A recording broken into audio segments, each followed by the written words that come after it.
Les contamos ahora el extraño caso de una droga que no tiene dueño.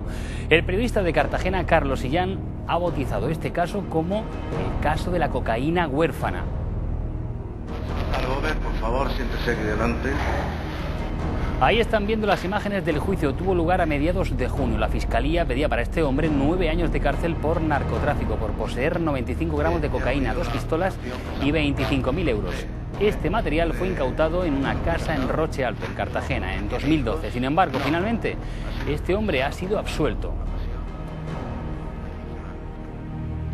El caso ha llamado mucho la atención en los ámbitos jurídicos de la región. Para explicarnos mejor este asunto nos acompaña precisamente el abogado defensor de este acusado. Hablamos del letrado Ángel Galindo. Letrado, buenas noches y bienvenido a Código 112. Buenas noches, Alejo, gracias. Vamos a ver, ¿de quién era la droga? Pues lamentablemente nos quedaremos sin saberlo. Vamos a ver, este caso, ¿cuándo arranca? ¿Cómo arranca esa investigación y cómo se llega al punto en el que nos encontramos? Bien, este caso es un caso curioso, arranca en el 2010 a través de investigaciones que realiza la UCRIF. Este caso se inicia por una investigación centrada en redes de prostitución y trata de blancas, pero sorprendentemente pues el caso finalmente, como hemos podido comprobar, terminó siendo un juicio únicamente por tráfico de drogas y tenencia ilícita de armas. A ver, este juicio empieza buscando una trama de explotación sexual, pero ¿cuántos detenidos hay? ¿Qué se incautan? Bueno, pues esta causa efectivamente desde su inicio tuvo un total de 15 personas imputadas. 15 arrestados. 15, sí. Fueron detenidos y algunos imputados. ingresaron en prisión provisional. Mi patrocinado, mi cliente, pues entre otros, estuvo un tiempo en prisión. Pero, conforme fue avanzando la investigación y la instrucción, el fiscal decidió que no existían elementos pues, para mantener acusación y hizo pues, lo que tenía que hacer, retirar la acusación contra aquellas personas y por aquellos delitos que no tenían un sustento pues, para mantener esa acusación. 2 años, por tanto, de investigación, se va deshojando la margarita y al final solo queda que en uno de los registros encuentran droga. Efectivamente, en un registro que se efectúa, como muy bien has comentado, en Roche Alto, pues se encontró una cantidad de droga, 2 armas y una cantidad importante de dinero. El problema, pues, que al final se ha quedado sin dueño. Vamos a ver, ¿de alguien sería? ¿Dónde aparece esa droga?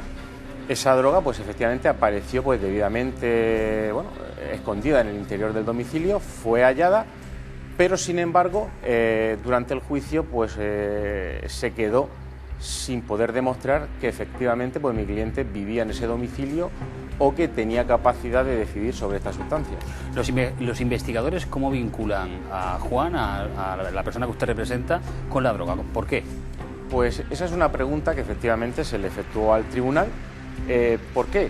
Pues porque el único elemento que nos podía conducir a que este señor vivía allí era la propia petición de la policía pues para efectuar un registro domiciliario en el domicilio que ellos mismos atribuían a Juan. Pero esta persona, el instructor, que fue quien atribuyó el domicilio a Juan, sorprendentemente no fue citado a juicio y por lo tanto pues no pudo explicar el porqué de esa atribución.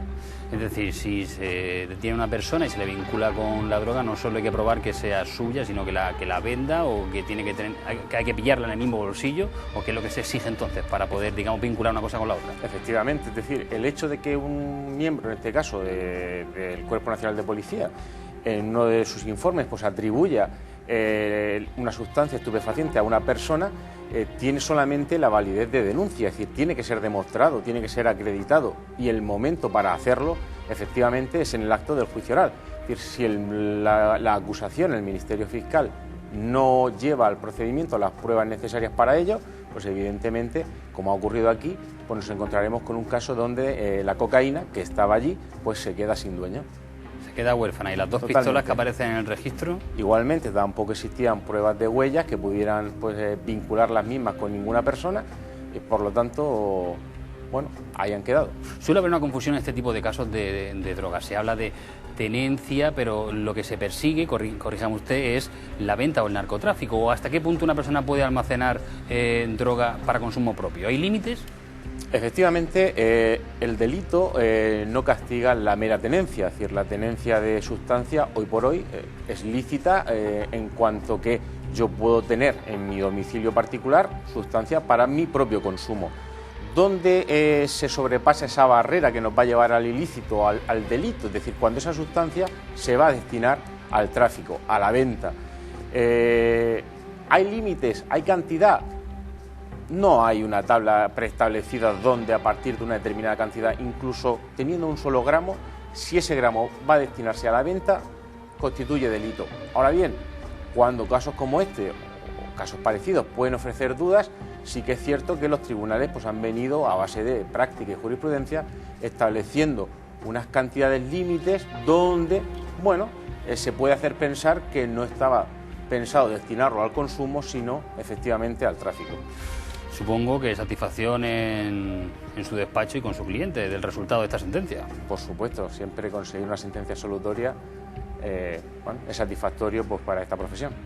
Bueno, pues muchísimas gracias por sus explicaciones y por este caso, por intentar ayudarnos a entender este caso tan anómalo. Gracias a ti por invitarnos.